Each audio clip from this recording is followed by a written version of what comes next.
사사기 13장이요. 네. 그 판간 입다 이후에 한동안에 이제 태평성대를 누렸던 그 이스라엘은 다시 하나님께 범죄하기 시작합니다. 그러니까 모든 생활과 환경이 다 좋아지니까 이스라엘 백성들은 다시 하나님을 떠나가지고 방탕하고 또 우상을 숭배하는 그러한 죄악의 길에 빠져들게 되었던 것이에요. 그래서 이스라엘은 하나님의 진노를 또 사게 되었고요. 마침내 필리스티아에 의해서 지배를 받기에 이르렀습니다. 그러기를 이제 40년. 이제 사사기 13장은 삼손의 출생에 대한 애언, 그 애언이 성취되는 장면이 소개되고 있어요. 뭐 전체 문맥을 보면은 1절에서 14절까지는 주의 천사가 단지파 사람 마노아와 그의 아내에게서 나타나셔가지고 장차 이스라엘을 구원할 판간이 태어날 것이라고 이렇게 말씀을 하십니다. 그리고 그 아이가 태어나면 정결한 나실인으로 이제 키우면서 머리에 삭도도 되지 말고 부정한 것을 멀리하게 하라고 그런 지시를 내리게 돼요. 그리고 15절에서 20절까지는 그 출생의 소식을 들은 부부가 재물을 딱 취해가지고 번제와 음식물을 드리게 됩니다. 그리고 21절에서 25절까지는 애언대로 아들을 낳아가지고 삼손이라고 이름을 부르게 돼요.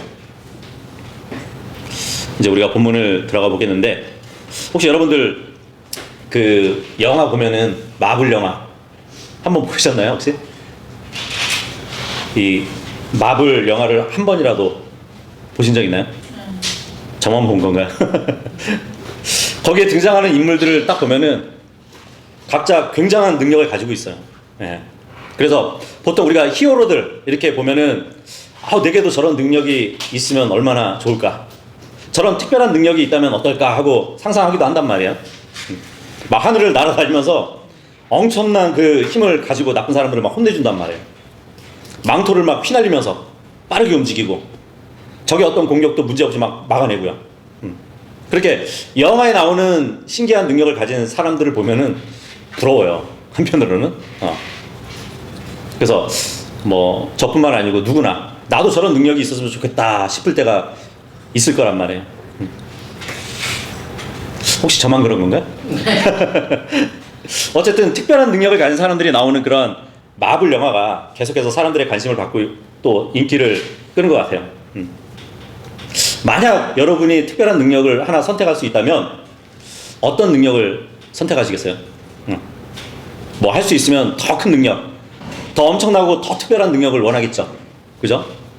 그러면 다시 질문을 해볼게요. 왜 그 능력을 원하시나요? 그 능력으로 무엇을 하시기 위해서? 자기 의미를 묵혀서.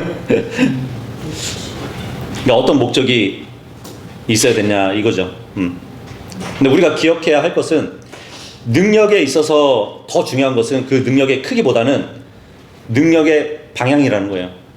아무리 큰 능력이 있다 하더라도 그 방향이 하나님을 향한 것이 아니라면, 그 능력이 개인의 욕심이나 어떠한 죄악된 것을 향하고 있다면 큰 능력은 오히려 재앙이 될 뿐이에요.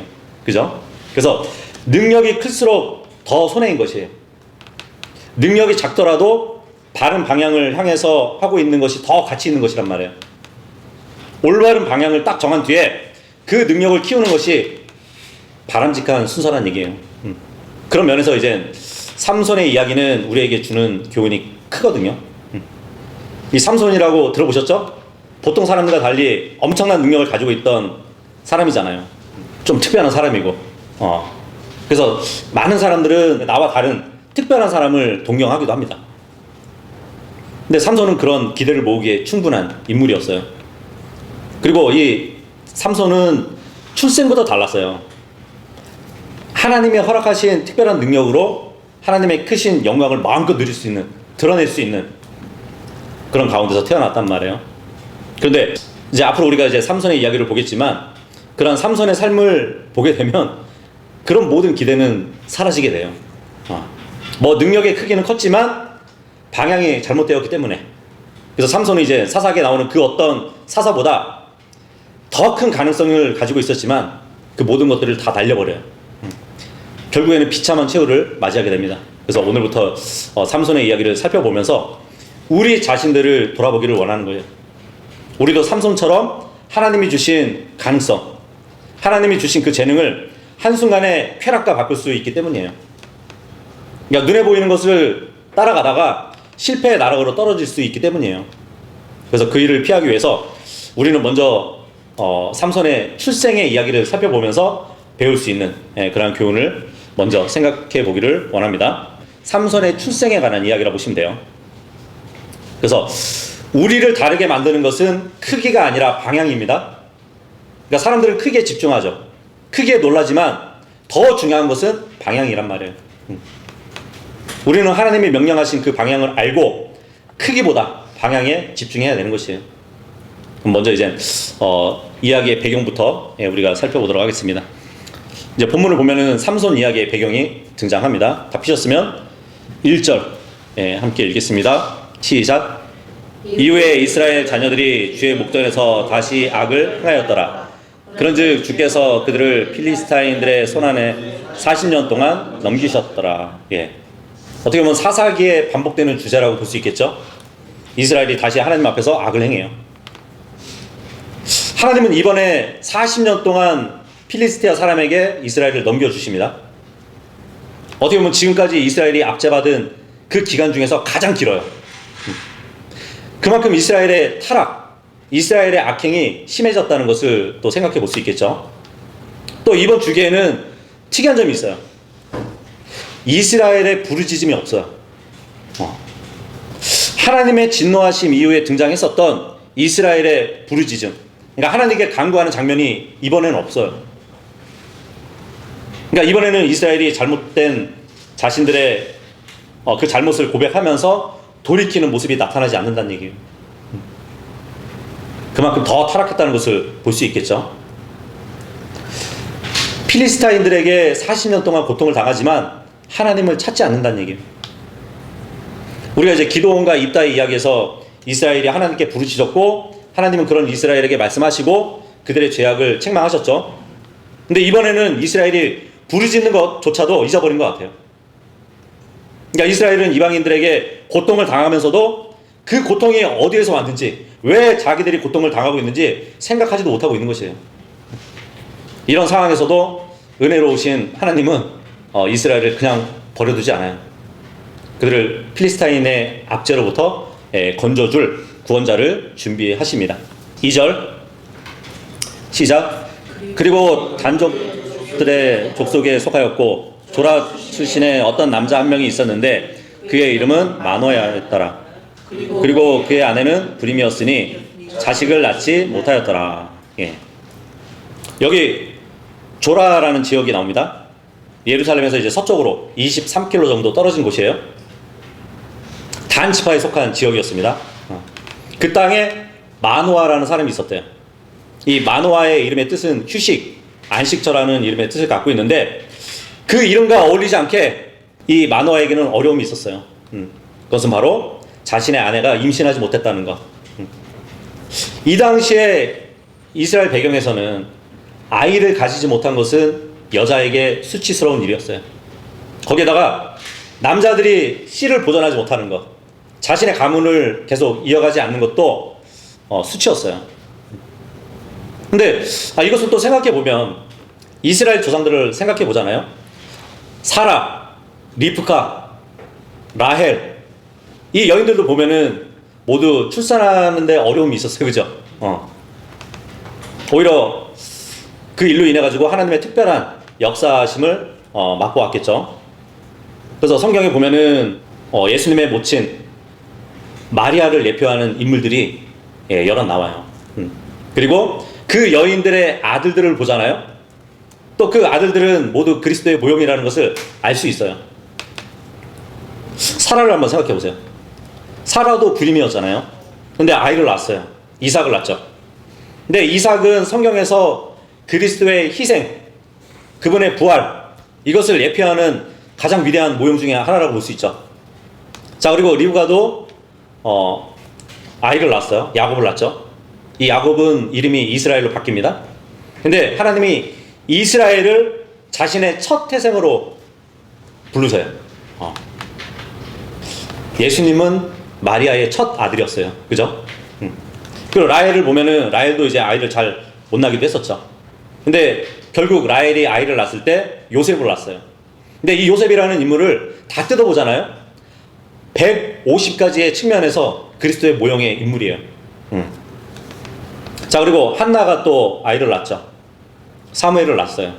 근데 이 사무엘은 예수 그리스도의 애언자, 또 제사장 사역을 갖고 있는 그 모형이었습니다. 그리고 중보자 사역 역할을 했던, 중보자, 우리 죄의 중보자 하면은 예수님이잖아요. 그죠? 그분의 사역을 예표합니다. 그리고 열왕기하 4장에 보면은 수넴 여인이 아이를 낳지 못했는데 엘리사를 만나고 나서 아이를 낳잖아요. 근데 그 아이가 또 죽어요. 죽었는데 그 아이를 또 살립니다. 그래서 수넴 여인이 낳은 그 아들은 죽은 자들로부터 살아나신 예수 그리스도의 또 모형이 되는 인물이죠. 오늘 마노아 가정도 그러해요. 이스라엘의 구출자 삼손의 어머니의 수태고지가 이제 나오는데, 구원자 그리스도의 육신적인 어머니 마리아는 처녀라서 아이를 가질 수 없었잖아요. 그죠? 마리아의 수태고지의 예표를 보여준다고 볼 수 있어요. 그러니까 임신하지 못했던 것도 하나님의 계획이었고요. 때가 되었을 때 하나님은 이 가정에 아이를 허락하십니다. 이스라엘의 구출자를. 마찬가지로 마리아에게서 태어난 예수님도 이스라엘의, 그죠? 구출자로 태어나셨고 결국은 온 인류의 구원자로 사역을 감당하셨죠. 근데 하나님은 이제 그 사실을 주의 천사로 직접 나타나셔가지고 알려주셔요. 이 마노아라는 인물의 아내가 낳은 이 아들은 또 재림 때 이스라엘의 구원자가 되시는 그리스도의 모형이 될 판관이라고 볼 수 있습니다.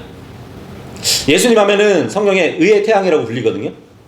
근데 이 삼손의 이름의 뜻은 태양의 아들이에요. 네. 그래서 이 삼손도 예수 그리스도의 모형이 되는 인물이기도 합니다. 3절에서 5절까지 읽겠습니다. 시작. 이후에 주의 천사가 그 여자에게 나타나서 그녀에게 이같이 말하였더라. 보라, 지금 너는 불임이며 자식을 낳지 못하는도다. 그러나 네가 임신할 것이요 한 아들을 낳으리라. 그러므로 내가 너에게 부탁하노니 이제 주의하여 포도주도 독주도 마시지 말고 어떤 불결한 것도 먹지 말라. 이는 보라, 네가 임신하여 한 아들을 낳을 것이기 때문이라. 그리고 면도칼이 그의 머리에 전혀 닿지 않게 닿지니라. 이는 그 아이가 태에서부터 하나님께 나시린이 될 것이기 때문이라. 그리하여 그가 필리스타인들의 손에서 이스라엘을 구출하기 시작하리라. 예. 이제 어느 날 갑자기 이 마노아의 아내는 전혀 예상하지 못한 일을 경험하게 돼요. 여기서 주의 천사. 그러니까 주의 천사 하면은 하나님이 인간의 모습으로 보여주는데 좀 특별한 모습이죠. 이런 우리의 육신의 모습으로 나타나는 건 아니거든요. 그렇게 나타나셔가지고 자신의 계획과 그 계획에 대해서 어떻게 해야 할 것을 말해준단 말이에요. 마노아의 아내가 아들을 낳게 될 것이래요. 근데 그 아이는 하나님께 특별한 목적으로 바쳐진 나시린이래요. 그러니까 아이가 태어나기도 전에 그 아이를 향한 하나님의 계획을 말씀해 주셨다는 얘기잖아요. 특별히 이제 주의 천사는 이 마노아의 아내에게 두 가지를 명령해요. 하나는 이 여인에 대한 명령이에요. 아이를 임신할 거니까 포도주나 독주를 마시지 말래요. 그리고 부정한 것을 먹지 말라고 합니다. 예. 또 하나는 아이에 대한 명령. 이 아이의 머리카락을 자르지 말래요. 왜냐하면 이 아이는 모태로부터 하나님께 바쳐진 나시린이기 때문에. 예. 나시린 하면은 하나님께 헌신한 사람을 얘기합니다. 하나님께 바쳐져 가지고 구별된 사람을 말해주는 것이에요. 그래서 이 나시린이라는 이 규정이 어디서 나오냐면 민수기 6장에 가서 보잖아요. 그러면 나시린에 대한 규정들이 쫙 나와요. 뭐 대표적으로 나시린이 지켜야 할 세 가지 규칙이 있거든요. 하나가 뭐냐면 포도주뿐만 아니라 뭐 포도주로 만든 식초, 포도들로 된 어떠한 액즙, 생포도들, 또 그 포도를 말린 것들, 이런 것 자체를 아예 먹지 말아야 돼요. 근데 왜 하필 포도와 관련된 것들일까요? 포도나무에서 나는 뭐 포도를 어떻게 가공을 하던 그 포도 자체를 먹지 말라는 거잖아요. 그죠? 뭐 선악을 알게 하는 나무의 열매가 포도나무의 열매였기 때문에 그럴까요? 시편 104편 15절 한번 보도록 할게요. 시편 104편 15절. 그리고 사람의 마음을 흡족하게 하는 포도즙과 그의 얼굴을 빛나게 하는 기름과 사람의 마음에 힘을 주는 빵을 내려 하심이라. 하나님이 이 포도즙을 주신 것은, 그러니까 포도나무의 열매 그 자체를 주신 것은 사람들의 마음을 흡족하게 하기 위해서 주신 거예요. 그죠? 그럼 좋은 거예요, 나쁜 거예요? 좋은 거잖아요. 그러면 나시리는 마음이 흡족하면 안 될까요? 아니잖아요, 그죠? 근데 왜 이 포도를 금했을까요? 보통 이스라엘의 포도 수확은 복이었어요. 뭐 단순히 풍요로운 그런 먹거리를 넘어가지고 하나님의 번영의 복이었단 말이에요. 그리고 하나님이 약속하신 젖과 꿀이 흐르는 땅에서 이 포도를 수확한다는 것은 그 약속의 실현을 상징하거든요. 특히 이 포도는 갈증을 해소해 주죠. 그리고 민족의 기쁨을 나누는 중요한 열매의 역할을 한단 말이에요. 그래서 이 포도와 포도주는요, 이스라엘의 7대 소산물 중 하나예요. 거기다가 이제 물 부족 국가였잖아요. 그러니까 이스라엘에게 있어서 매우 중요한 생명수의 역할을 했던 것이 포도 열매였어요. 네. 그래서 성경에서는 그 포도를 수확한다는 것은 하나님의 은혜를 표현하는 그 일이었거든요. 자, 그런데 이 포도나무는요, 하나님과 이스라엘의 관계뿐만 아니고 이스라엘의 우상숭배 행위를 비유하는 또 상징으로 쓰였어요. 성경에서 우상숭배는 이제 이스라엘의 사회 전반에 나타났던 또 만연했던 죄악이기도 했었잖아요. 호세아서 10장 1절 한번 보도록 할게요.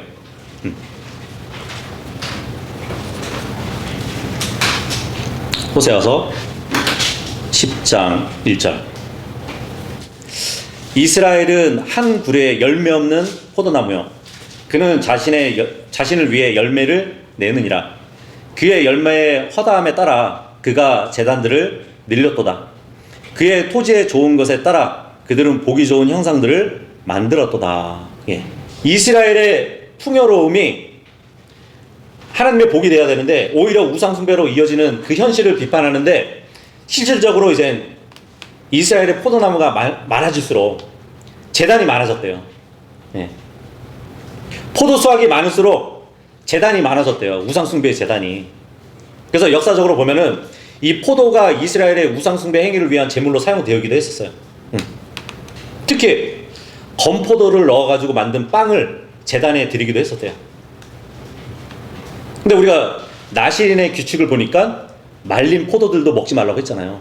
그러니까 어떻게 보면은 우상숭배와 관련되어져 가지고 이 포도를 금했다고도 볼 수 있고요. 그리고 신명기 28장 47절 한번 보도록 할게요. 신명기 28장 47절. 이는 네가 모든 것들이 풍부함에도 불구하고 주 너의 하나님을 충만한 즐거움과 마음의 흡족함으로 섬기지 아니한 까닭이라, 이 말씀이 있어요. 아까 전에 우리가 포도즙을 봤을 때 사람의 마음을 흡족하게 한다고 했죠. 근데 여기 보니까 하나님으로도 마음을 흡족하게 할 수 있대요.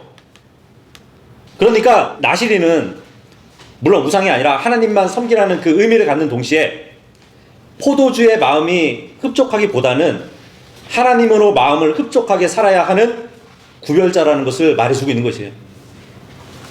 근데 이 말씀을 보면 신약에 에베소서 5장 18절을 또 생각나게 하지 않나요? 술 취하지 말라. 그 안에는 과다함이 있으니 오직 성령으로 충만하라. 이 말씀을 적용할 수 있단 말이에요. 그죠? 구약의 표현이 그 표현이란 얘기예요. 물론 포도주의 마음을 흡족하게 할 수 있지만 하나님으로도 마음을 흡족하게 할 수 있다는 이 구약적인 표현이 에베소서 5장 18절의 말씀과 또 일치된다 볼 수 있다는 얘기예요. 술 취함이 아니라 성령의 취함. 그러니까 술의 권능 아래 놓이지 않고 하나님의 영의 권능 아래 놓여가지고 그 영의 통제함을 받으라는 명령이 이 구약의 나시린에게 있었던 것이에요.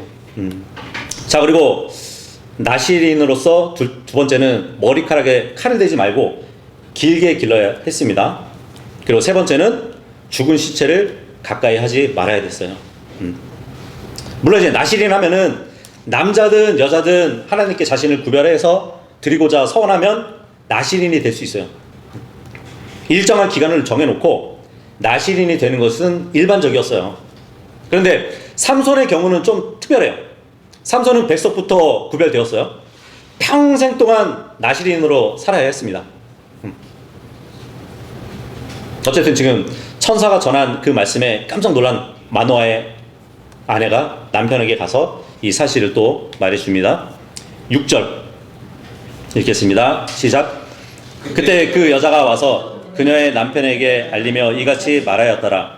하나님의 사람이 제게 왔는데 그의 용모가 마치 하나님의 천사의 용모와 같았으며 몹시 공포스러웠나이다. 그러나 저는 그가 어디 출신인지 그에게 묻지 않았고 그도 저에게 그의 이름을 알려주지 아니하였나이다. 예. 참 현숙한 여인인 것 같아요. 자신이 들은 것을 바로 남편에게 가가지고 알려주잖아요. 그죠? 근데 이 마노아의 아내의 말을 딱 정리하잖아요. 그러면 자신이 하나님이 보내신 사람을 만났는데 그 모습이 천사와 같았고 그 사람을 마주하기에는 너무 공포스러웠대요. 그가 누구인지도 몰랐대요. 그러니까 지금 마노아의 아내는 하나님의 사람과 하나님의 천사를 구분하지 못하고 있는 것이. 뭐 쉽게 얘기하면 지금 하나님의 사람과 같다고 그러잖아요. 성경에 하나님의 사람을 다 이렇게 찾아보면 예언자들을 말해요. 예언자들을 가리켜서 하나님의 사람이라고 기록이 되어 있어요. 그리고 하나님의 천사 하면은 천사 그 자체를 말하는 것이란 말이에요. 근데 지금 그걸 구분하지 못하고 있어요. 근데 지금 아내의 말은 하나님의 예언자가 내게 왔는데 그 모습이 천사 같아가지고 감히 물을 수 없을 만큼 무서웠다고 그것을 말해주고 있거든요. 근데 참 재밌는 게 뭐냐면 지금 하나님이 주의 천사로 나타나가지고 수태고지를 해주고 있는 거잖아요. 그죠? 아이를 낳으면은 어떻게 하라고 알려준 거잖아요. 근데 이것이 신약의 마리아 수태고지의 예표라고 말씀드렸어요. 마리아에게 나타났던 천사의 이름이 누군지 아세요? 네? 누가복음 1장 26절하고 33절에 보면 가브리엘 가브리엘이 나타났었잖아요. 이것도 한번 찾아볼까요? 다니엘서 9장 20절하고 21절. 그러니까 다니엘이 하나님께 기도하는 중에 70일의 현실을 보게 되거든요. 그때 나타났던 한 천사를 기록해주고 있어요.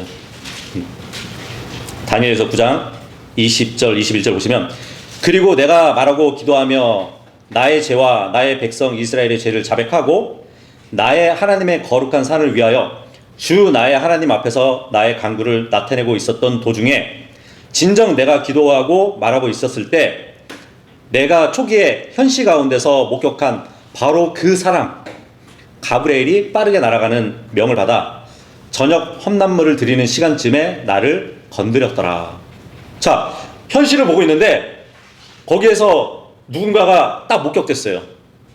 그게 누구예요? 가브리엘이에요. 그죠? 근데 이 가브리엘은 천사잖아요. 근데 지금 다니엘은 뭐라고 표현하고 있죠? 현시 가운데 목격한 바로 그 사람 가브리엘. 그러니까 바로 그 사람 가브리엘. 이 말대로라면 가브리엘은 하나님의 사람으로 부를 수 있어요. 그죠? 하나님의 천사이지만 바로 그 사람 했으니까 하나님의 사람으로도 부를 수 있다는 얘기예요. 그런데 신약의 수태고지의 예표가 되는 사사기 본문에 보면 삼손의 어머니가 본 천사를 뭐라고 표현했냐면 하나님의 사람이 제게 왔는데 그렇단 말이에요. 근데 마리아에게 나타났던 가브리엘이라는 이름의 뜻도 이중적인 뜻이 있거든요. 하나님의 능력 아니면은 하나님의 사람이라는 뜻이에요. 그래서 예표적으로 잘 보여주고 있다는 얘기예요.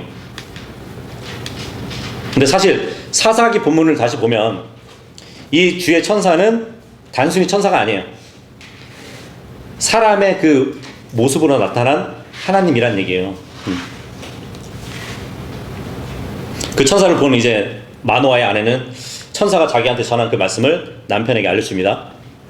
근데 내용을 딱 보잖아요. 내용을 요약해서 전했기 때문에 뭐 뺀 것도 있고 추가한 것도 있어요. 그래서 그 내용을 잘 보면 이 마노아의 아내가 어디에 더 관심을 가지고 있는지 알 수 있어요. 그러니까 천사가 전한 내용 중에서 이스라엘의 구출에 대한 언급이 빠져 있어요. 그러니까 이 아내의 관심이 뭐냐면 아들을 낳는 것에 맞춰져 있다는 얘기예요. 하나님이 이 아이를 통해서 이스라엘의 구출을 시작하신다는 그 말씀을 딱 떼어놓고 그냥 아이를 가질 수 있다는 그 기쁨의 소식만 들었던 것이에요. 어떻게 보면은 아이를 낳을 수 있다는 그 소식이 더 중요했기 때문에 이스라엘을 구출한다는 그 아이의 이야기는 그렇게 중요하지 않은 정보였을지 모르겠어요. 자, 그러면 아내를 통해서 이 놀라운 소식을 들은 마노아는 무엇을 했을까요? 8절에서 12절까지 함께 읽겠습니다. 시작. 그때 마노아가 주께 간절히 요청하며 말씀드리기를 오 나의 주여 당신께서 보내신 하나님의 사람이 저에게 다시 오게 하여 주소서. 그리하여 태어날 아이에게 저희가 무엇을 해야 할지 저에게 가르쳐 주소서 하였더라. 그러자 하나님께서 마노아의 음성에 경청하셨더라. 그런즉 그 여자가 밭에 앉아 있을 때 하나님의 천사가 그녀에게 다시 왔더라. 그러나 그녀의 남편이 마노아는 그녀와 함께 있지 아니하였더라. 그런즉 그 여자가 서둘러 달려가서 그녀의 남편에게 알리며 그에게 말하기를 보소서 다른 날에 제게 왔던 그 남자가 제게 나타났나이다 하였더라. 그러자 마노아가 일어나 그 아내를 따라가서 그 남자에게 이르러 그에게 말하기를 당신께서 이 여자에게 이야기하신 남자분이시니까 하였더라. 이에 그가 말하기를 그가 나니라 하였더라. 그러자 마노아가 말하기를 이제 당신의 말씀들이 이루어지게 하소서. 저희가 이 아이에게 어떻게 지시하리이까 또 저희가 그에게 어떻게 행하리이까 하였더라. 예. 지금 마노아는 그 아이에게 어떻게 해야 할지 어떻게 키워야 할지를 알고자 한 것이에요. 그래서 하나님이 다시 나타나 주셔가지고 그 부부에게 또 알려줍니다. 그러니까 하나님은 마노아의 기도를 들으신 것이에요. 그래서 다시 천사의 모습으로 오신 거예요. 그런데 재밌는 것은 주의 천사는 이번에도 아내 혼자 있는 곳에 나타나요. 그리고 아내는 급히 달려가서 남편에게 이 사실을 말합니다. 그리고 마노아는 아내를 따라가서 드디어 주의 천사를 직접 대면하게 돼요. 그리고 묻습니다. 근데 마노아의 반복되는 질문이라고 볼 수 있어요. 8절 보시면 태어날 아이에게 저희가 무엇을 해야 할지 저희에게 가르쳐 주소서 그러잖아요. 그리고 12절에 와서도 저희가 이 아이에게 어떻게 지시하리이까 또 저희가 그에게 어떻게 행하리이까. 그죠? 그러니까 아이에게 관심이 있는 거예요 지금. 어떻게 보면 이 땅을 살아가는 부모들이 공통적으로 하는 질문이 이거 아닐까요? 그죠? 그래서 이 질문에 대해서 주의 천사가 어떻게 대답하는지 보세요. 이미 물론 아내에게 일러주었는데 그대로 하면 된다고 말을 합니다. 13절 14절 시작. 이에 주의 천사가 마노아에게 이같이 말하였더라. 내가 그 여자에게 말한 모든 것에 관하여 그녀로 하여금 주의하게 하라. 그녀는 포도나무에서 나는 어떤 것도 먹어서는 아니 되나니 또한 그녀로 하여금 포도주나 독주를 마시지 못하게 하고 어떤 불결한 것도 먹지 못하게 하라. 내가 그녀에게 명령한 모든 것을 그녀로 하여금 준수하게 하라. 아내에게 명령한 것을 다 지키라고 합니다. 아이가 태어나면은 먹이지 말아야 될 것을 아기가 태어나기 전에 아내에게 이런 것들을 먹이지 말래요. 왜냐면 지금 태로부터 이 삼손이 엄마 태속부터 구별을 받았잖아요. 근데 보통 아이들은 엄마가 먹는 그 영양분을 먹기 때문에 엄마에게도 그것을 금지시킨 것이에요. 자, 그런데 이 말을 들었던 마노아는 자신이 만족할 만한 답을 얻은 것 같지는 않아요. 그죠? 그냥 주의 천사도 질문에 대해서 이미 했던 말을 반복할 뿐이에요. 그리고 이어지는 주의 천사와 마노아의 대화를 보면 이 마노아보다 아내가 더 영적인 분별력이 있다는 것을 알 수 있어요. 특별히 이제 마노아가 했던 세 번의 말을 생각할 수 있죠. 첫 번째는 마노아는 음식을 대접하려고 합니다. 15절, 16절 읽겠습니다. 시작. 그러자 마노아가 주의 천사에게 말하기를 제가 당신께 간구하노니 저희가 당신을 위하여 새끼 염소와 한 마리를 준비할 때까지 저희가 당신을 붙드는 것을 허락하소서 하였더라. 그러자 주의 천사가 마노아에게 말하기를 네가 나를 붙들지라도 나는 너의 빵을 먹지 아니하겠노라. 그리고 만일 네가 번제물을 바치려 한다면 너는 반드시 그것을 주께 바쳐야만 하느니라 하였더라. 이는 그가 주의 천사인 것을 마노아가 몰랐기 때문이라. 지금 주의 천사는 마노아의 어떻게 보면 호의를 거절하면서 번제물을 바치려면 정말 주께 바치라고 그렇게 얘기합니다. 그러니까 지금 마노아가 이렇게 한 것은 그러니까 단지 예언자로 보고 음식을 대접하려고 했던 것이에요. 지금 앞에 계신 주의 천사가 누구인지 몰랐기 때문에. 그래서 지금 마노아 앞에 있는 주님이 너가 정말 번제물을 바치라면 정말 주께 바치라고. 마노아 앞에 계신 주님을 알아보고 직접 바치라는 얘기예요. 근데 보질 못하고 있는 것이에요. 자, 그리고 두 번째는 마노아가 이제 주의 천사의 이름을 물었어요. 17절, 18절 시작. 그런즉 마노아가 주의 천사에게 말하기를 당신의 이름이 무엇이니까 이는 당신의 하신 말씀들이 이루어질 때 저희가 당신을 공경하려 함이니이다 하였더라. 그러자 주의 천사가 말하기를 그것이 비밀인 것을 알면서 어찌하여 네가 나의 이름을 이같이 묻느냐 하였더라. 지금 마노아는 이 사람의 이름을 알려고 했어요. 그 이유가 뭐냐면 자기가 아이를 얻은 후에 이 애언자에게 영광을 돌리겠다는 얘기예요. 그 소식을 알려준 애언자의 이름을 사람들에게 알려주겠다고. 근데 마노아의 이 질문에 대해서 주의 천사는 또 부정적으로 답을 하죠. 지금 마노아를 막 나무라면서 자신의 이름은 비밀이라고 합니다. 근데 여기서 우리 성경에 보면은 그냥 비밀이라고 이렇게 되어 있으니까 조금 오해할 수 있어요. 그래서 어떤 분들은 이 본문을 들어가지고 하나님의 여러 이름들 중에서 하나가 비밀이라는 이름이라고 이렇게 주장하기도 하거든요. 근데 지금 본문의 비밀은 명사가 아니에요. 형용사예요. 우리가 예전에 알았던 기묘자라는 단어가 있었죠. 기묘자. 그래서 지금 이 본문은 주님은 단순히 알려주지 않으려고 비밀 이렇게 얘기한 게 아니고 이름을 이해할 수 없기 때문에 가르쳐주지 않은 것이에요. 자, 그리고 세 번째는 마노아가 하나님을 보았다고 또 이제 절망을 합니다. 22절에서 23절 시작. 그리하여 마노아가 그의 아내에게 말하기를 우리가 하나님을 보았으니 우리는 반드시 죽으리라 하였더라. 그러나 그의 아내가 그에게 말하기를 만일 주께서 우리를 죽이는 것을 기뻐하셨다면 그분께서 우리의 손 안에서 번제물과 음식 제물을 받으려고 하지 않으셨을 것이요 그분께서 우리에게 이 모든 것들을 보이려고도 하지 아니하셨을 것이요 이때 우리에게 이와 같은 것들을 알리려고도 하지 아니하셨으리다 하였더라. 이 하나님이 제물을 태우셨어요. 결국 바쳐진 것. 근데 그제서야 마노아가 이 사람을 주의 천사로 알아본 거예요.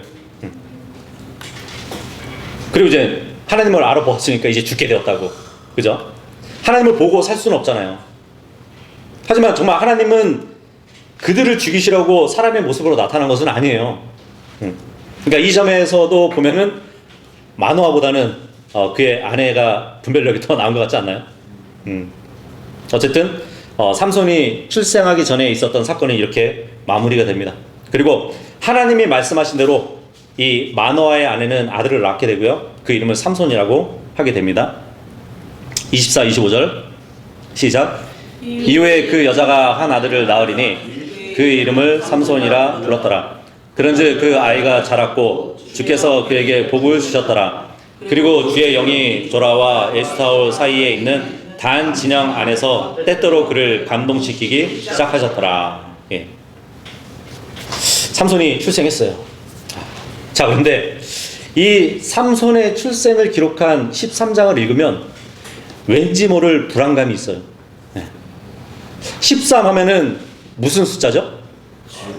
반역의 숫자잖아요. 성경에 보면. 어찌 보면 이스라엘을 구출자를 배출하기에 적합하지 않은 단지파에서 지금 사사기 13장에서 13번째 판관이 나온 거예요.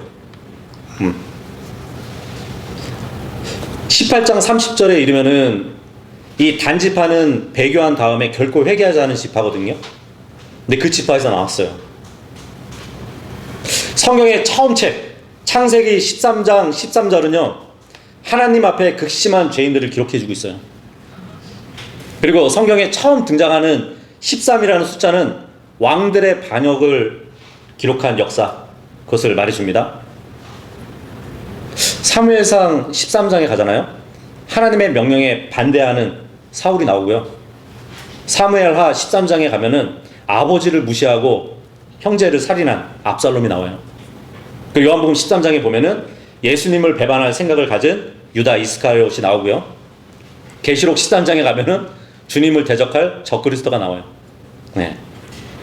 어쨌든 하나님이 특별한 출생을 예고하셨고 이스라엘의 어려운 상황에서도 정말 그들을 구할 구출자가 태어난다는 이 소식이 이 13장에 기록되어 있다는 것이에요. 하지만 이 사사기가 진행될수록 점점 더 타락해가는 그 사사기의 흐름 속에서 삼손의 부모에게서 뭔가 부족함이 또 느껴져요. 이런 불안함은 삼손이 성장한 후에 또 이야기에서 현실로 드러납니다. 예. 이 삼손은 하나님이 쓰실 목적과는 다르게 이스라엘을 구원하는 일과 관계없는 자기 뜻대로 막 살아가는 그런 모습을 보게 되거든요. 하나님께서 특별한 아이의 출생을 알려주셨어요. 고통당하고 있는 이스라엘에게 희망의 이야기를 주신 거거든요. 거기다가 이제 아이의 소망이 없었던 부모에게 아이를 낳을 수 있도록 해주셨고요. 특별한 은혜죠. 아이를 낳게 해주셨다는 것은 그 부부에게 큰 복이었단 말이에요. 근데 하나님이 또 이스라엘 여러 지파 중에서 제일 어떻게 보면 악한 단지파를 택하셨어요. 희망이 없는 단지파를. 그것도 큰 영광이죠. 이런 것을 보면 이제 하나님이 주신 것을 알고 감사하지만 정말 하나님이 주신 그 목적과 하나님의 계획을 생각하지 못한다면 어떻게 될까요? 하나님이 왜 나에게 이런 것을 주셨는지, 내가 이것을 가지고 무엇을 해야 할지 모른다면 어떨까요? 네. 하나님이 마노아 부부에게 자녀를 허락하신 것은 그 아들을 통해서 복을 누리도록 하시는 것, 그 이상의 의미가 있었단 말이에요. 그래서 하나님은 이스라엘을 구원하는 일에 이 아이를 사용하시고 그 일을 이루시기 위해서 이 가정에게 특별한 은혜를 베푸셨단 말이에요. 그래서 이 아이가 구별된 삶을 살도록 나시린으로 또 부르신 것이에요. 태어나기 전부터 구별된 삶을 살도록 엄마 뱃속으로부터 구별되어 가지고 하나님의 목적에 따라 살도록 하셨단 말이에요. 이것이 정말 모태신앙이네요, 그죠? 네. 나중에 이제 이 삼손의 긴 머리를 보고 아마 사람들이 얘기할 것이에요. 네. 저 아이는 하나님의 특별한 목적을 가지고 그 일을 위해서 태어난 아이라고. 그리고 삼손도 날마다 자기 머리를 보면서 하나님의 계획과 또 자신이 해야 할 일이 무엇인지 기억하면서 살아갔어야 되는데 그러지 못했던 것 같아요. 자신이 왜 이 땅에 태어났는지 그 이유를 생각해봐야 했었는데 제대로 알고 난 하나님의 뜻에 따라서 구별된 삶을 살아야 돼. 내가 이 땅에 존재하는 것은 내가 원하는 것을 하기 위함이 아니라 내 뜻을 이루기 위함이 아니라 나를 향한 하나님의 뜻을 이루기 위함이야. 내가 갖고 있는 이 힘, 나의 능력, 나의 재능, 나의 시간, 나의 모든 것은 하나님의 뜻을 이루기 위해서 하나님이 허락하신 거야. 예. 그런 것을 생각하며 살았어야 된다는 얘기예요. 우리도 마찬가지죠. 정말 우리도 진짜 인생을 살려면, 나에게 주어진 인생을 제대로 살려면 내가 왜 이 땅에 있는지, 내가 왜 여기에 이 모습으로 살고 있는지 나의 방향을 제대로 알아야 되는 것이에요. 우린 그냥 우연히 존재하는 자들이 아니잖아요. 하나님이 계획하셨고요. 하나님의 그 뜻에 따라서 우리를 사용하시기 위해서, 하나님의 선하신 뜻을 이루기 위해서 우리를 여기에 두셨단 말이에요. 그냥 나 자신만을 위해서 살라고 하신 것이 아니에요. 그래서 우리에게 있는 능력, 왜 하나님이 그 능력을 주셨는지 생각해 보시길 바랍니다. 여러분에게 있는 재능, 왜 하나님이 그런 재능을 주셨을까요? 왜 힘을 주시고 시간을 주시고 재물을 주시고 생명을 주셨을까요? 왜 크신 은혜로 주님을 만나게 하셨고요, 주님 안에서 참 생명을 얻어가지고 그 사랑 안에서 살게 하셨을까요? 정말 말도 안 되는 그 큰 은혜를 우리에게 베풀어 주셨을까요? 이 땅에서 내 꿈을 이루라고? 이 땅에서 나를 위해 살라고 그러셨을까요? 정말 우리가 이런 것을 생각하지 않으면 인생을 낭비할 수 있는 것이에요. 이 마노아 부부가 마냥 삼손을 낳아가지고 기르는 것으로 만족하고 삼손에 대한 하나님의 계획과 목적을 전혀 생각하지 않는다면 어떻게 될까요? 삼손이 자신이 가진 큰 능력을 자신만을 위해서 쓴다면 어떨까요? 인생을 낭비하는 것이에요. 헛된 인생이 되는 것이에요. 그래서 우리를 향한 하나님의 계획이 무엇인지 생각해 봐야 되는 것이에요. 그냥 당연한 것은 없어요. 그냥 이유 없이 나에게 주어진 것은 없어요. 나에게 있는 것을 내가 어떻게 하나님의 영광을 위해서 사용할 수 있을지, 내가 어떻게 하는 것이 하나님의 뜻에 맞는 것인지 생각해 보시길 바랍니다. 그렇지 않으면 나의 삶을 나를 위한 목적으로 내 개인을 위해서 살게 되는 것이에요. 인생을 낭비하게 되는 것이에요. 그런 삶을 돌이키기 위해서 우리는 마노아가 했던 질문을 반복해서 할 수 있는 것이, 어떻게 행할지를 우리에게 가르쳐 주소서. 우리가 어떻게 해야 할까요? 우리의 계속되는 질문이에요. 어떻게 해야 하나님의 영광이 될까요? 어떻게 해야 우리 인생에 낭비가 없을까요? 하나님, 제가 어떻게 하기를 원합니까? 이 질문을 했던 마노아에게 주의 천사는 어떻게 대답했죠? 그 아내에게 했던 말을 다시 했을 뿐이에요. 우리가 어떻게 라고 질문할 때 성경은 그냥 우리에게 그렇게 구체적으로 세세하게 답을 주진 않는다는 얘기예요.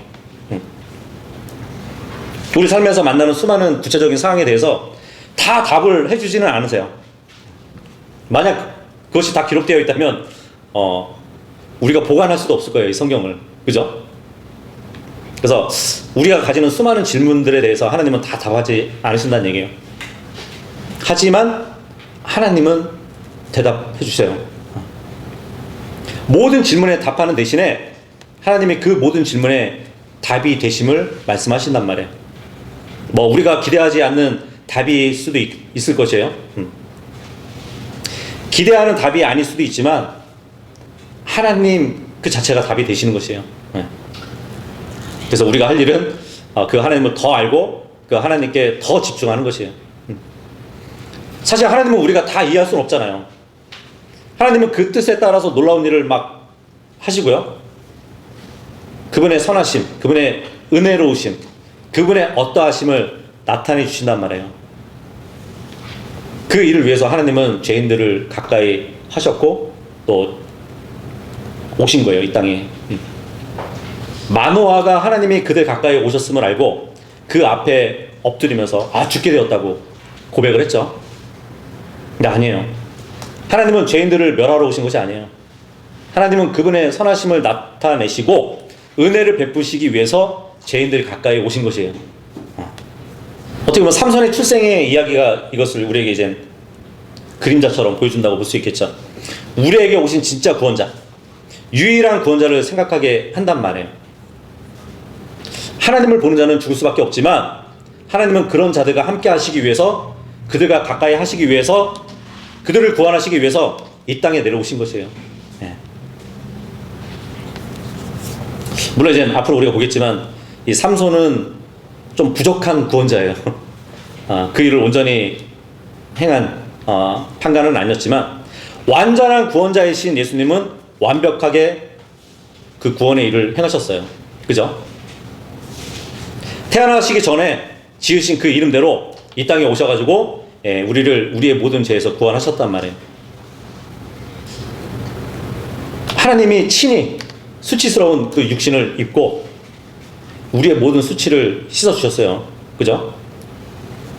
그래서 이제 우리가 또 내가 가야 할 방향을 분명히 알게 해주셨단 말이에요. 그래서 우리는 그 방향으로 살기로 결정한 사람들이잖아요. 그러니까 지금 우리의 방향이 제대로 맞춰져 있는지 다시 한번 점검해 보시길 바랍니다. 중요한 것은 크기가 아니라 방향이에요. 그래서 우리의 방향을 확인하고 계속해서 주님을 향해 나아가는 모두가 될 수 있기를 바라겠습니다. 네.